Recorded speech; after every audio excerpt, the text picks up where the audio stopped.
Salam kasih dalam nama Tuhan Yesus Kristus. Bapak Ibu Saudara-saudara, kita bertemu kembali dalam ibadah sektor yang kita lakukan di rumah kita masing-masing.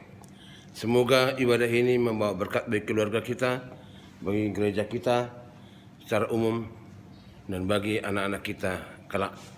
Karena itu saudara-saudara, mari sejenak kita memfokuskan perhatian kita untuk khotbah ini. Sebelumnya kita berdoa. Terima kasih Tuhan, kami sampaikan kepadamu atas karunia-Mu yang telah memberikan kesehatan bagi kami hingga malam hari ini. Sehingga malam hari ini boleh kami manfaatkan untuk bersekutu dengan-Mu lewat ibadah sektor. Biarlah firman Tuhan yang menyapa kami malam ini, membawa kami kepada pengharapan dan kesetiaan untuk berpegang kepada iman kami akan karunia-Mu di tengah-tengah perjalanan hidup ini. Jadikan kami telah menjadi orang-orang yang taat pada firman Tuhan, menjadi pelaku-pelaku firman Tuhan, bukan hanya sekedar pendengar-pendengarnya. Berbicaralah Tuhan lewat hamba-Mu, kami siap mendengarkan firman Tuhan. Di dalam Yesus Kristus Tuhan kami berdoa. Amin. Khotbah sektor kita pada malam hari ini Bapak Ibu Saudara-saudara terambil dari 1 Korintus pasal 11 ayat 8 sampai dengan 12. 1 Korintus 11 ayat 8 sampai dengan 12, demikian bunyi firman Tuhan. Sebab laki-laki tidak berasal dari perempuan, tetapi perempuan berasal dari laki-laki. Dan laki-laki tidak diciptakan karena perempuan, tetapi perempuan diciptakan karena laki-laki. Sebab itu, perempuan harus memakai tanda wibawa di kepalanya oleh karena para malaikat.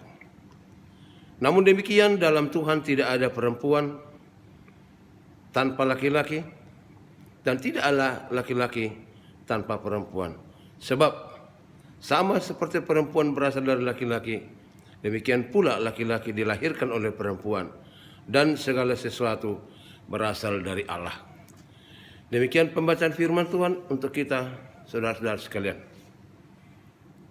Jika dalam khotbah minggu kemarin mengajarkan kita mengenai kesetaraan laki-laki dengan perempuan, karena mereka sama-sama diciptakan Tuhan, maka khotbah pertanyaan ini menekankan ada sedikit perbedaan perempuan dengan laki-laki. Ada kewajiban khusus buat kaum perempuan Yahudi, yaitu penutup kepala atau hiasan kepala. Penggunaan penutup kepala bagi wanita adalah penghormatan kepada suaminya. Boleh kita lihat pada ayat 7b yang mengatakan, ia menyinarkan gambaran dan kemuliaan Allah, tetapi perempuan menyinarkan kemuliaan laki-laki. Disebutkan bahwa perempuan itu menyinarkan kemuliaan laki-laki. Jika seorang perempuan yang berdoa tidak memakai penutup kepala, baiklah ia menggunting rambutnya, dan jika menggunting dan mencukur rambut wanita, itu adalah suatu penghinaan bagi wanita, bagi orang Yahudi pada waktu itu. Ibu bapak saudara-saudara sekalian, mengapa kesetaraan laki-laki dan perempuan itu tidak 100% setara? Kesetaraan itu dalam hal apakah? Rasul Paulus mengajarkan bahwa kepala laki-laki itu adalah Kristus. Tetapi kepala tiap perempuan adalah laki-laki, dan kepala dari Kristus adalah Allah. Dan laki-laki tidak berasal dari wanita, tetapi wanita berasal dari laki-laki. Laki-laki tidak diciptakan karena perempuan, tetapi perempuan diciptakan karena laki-laki. Namun demikian, Bapak Ibu Saudara-saudara, kesetaraan itu terkandung pada ayat 11 sampai dengan 12 yang mengatakan bahwa di dalam Tuhan tidak ada perempuan tanpa laki-laki dan tak ada laki-laki tanpa perempuan. Awalnya perempuan berasal dari laki-laki, tetapi sepenuhnya laki-laki dilahirkan oleh perempuan. Tugas melahirkan itu menjadi tugas kaum perempuan untuk selamanya. Akhirnya disimpulkanlah bahwa di hadapan Tuhan laki-laki dan perempuan haknya sama derajat. Penekanan di sini tertuju kepada hiasan kepala wanita. Menurut ayat 10, hiasan kepala wanita itu adalah tanda wibawa di kepala karena malaikat. Karena malaikat bila menghadap Tuhan selalu pakai penutup kepala. Sebagai wibawa, kepala wanita menghormati laki-laki. Aturan ini berlaku secara ansih. secara harafiah bagi orang-orang Yahudi. Dan jika kita melanjutkan membaca nas ini, maka kita akan tahu bahwa perempuan yang berambut pendek dan dicukur adalah penghinaan bagi perempuan itu sendiri. Dan jika ada laki-laki yang berambut panjang adalah penghinaan bagi kaumnya sendiri. Akhirnya pada ayat 14 sampai dengan 16 dikatakan di sana, hiasan kepala wanita itu adalah rambutnya sendiri. Tidak selalu diartikan sebagai mahkota di atas kepala wanita ataupun kerudung atau selubung dan sebagainya. Pokok ajaran ini, saudara-saudara, hendak diberi Paulus di sini adalah untuk menekankan tata kerama pelaksanaan ibadah, tata kerama persekutuan dengan Tuhan di dalam jemaat.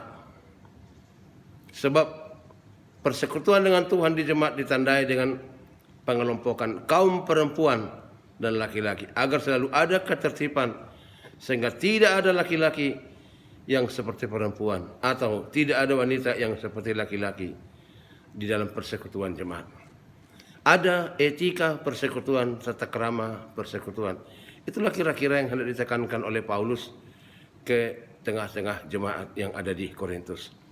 Saudara-saudara sekalian, persamaan hak atau kesetaraan perempuan dengan laki-laki adalah menjadi suatu pokok yang harus diperhatikan dan dipelihara di tengah hidup persekutuan kita dengan Tuhan, di tengah-tengah kehidupan kekristenan ini.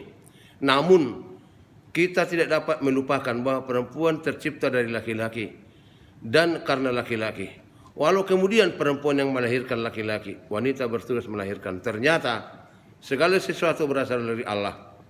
Kalau kita bandingkan dengan Roma 11 ayat 33 sampai dengan 36, di sana ditekankan bahwa segala sesuatu dari Allah dan Allah yang memiliki segala sesuatu berkesimpulan kepada Allah. Karena itu yang bisa manusia lakukan adalah puji-pujian dan hormat kepadanya.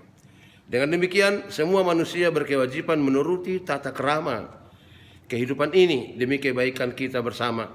Dan jangan sampai ada yang mencoba melawan hakikat sendiri sebagai manusia. Artinya, melawan hakikat sendiri ialah ketika kita tidak menerima keberadaan kita sebagai laki-laki, maka kita akan bertindak seperti perempuan, atau sebaliknya. Perempuan tidak menerima hakikatnya sebagai perempuan, maka dia akan bertindak seperti laki-laki. Itu adalah penolakan kepada hakikat sendiri. Dalam hal ini diajarkan supaya setiap kita yang diciptakan baik laki-laki maupun perempuan, kita harus memanfaatkan hakikat kita sebagai laki-laki atau perempuan untuk berkenan di hadapan Tuhan, memelihara persekutuan, memuliakan Tuhan, dan tidak mencemari persekutuan dengan cara-cara kita yang tidak baik. Persekutuan dengan Tuhan adalah persekutuan yang tertib.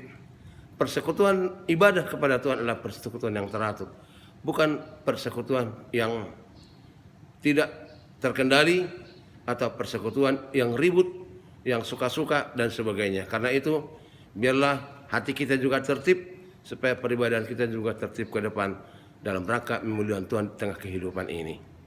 Amin. Terima kasih Tuhan, Engkau Bapa kami yang mengasihi kami. Dalam para rasul telah mengajarkan kami untuk beribadat denganmu dengan etika hidup yang baik, tata krama kehidupan persekutuan yang baik, supaya dalam ketertiban, supaya di dalam keteraturan kami memuliakanmu. Karena Tuhan juga suka yang baik, suka yang teratur dan tertib. Berikan kekuatan kepada kami Tuhan untuk melakukan firman-Mu di tengah kehidupan ini, sehingga lewat kepemimpinan yang diaturkan oleh pelayan-pelayan jemaat-Mu, kami menunjukkan kesetiaan iman percaya kami kepadamu, sehingga kami mau menjadi anggota jemaat yang teratur dan tertib, memelihara tata krama kehidupan sebagai umat-Mu. Ampuni kami Tuhan atas segala kekurangan kami, berkatilah hidup kami selamanya. Di dalam nama Tuhan Yesus Kristus Tuhan kami berdoa. Amin.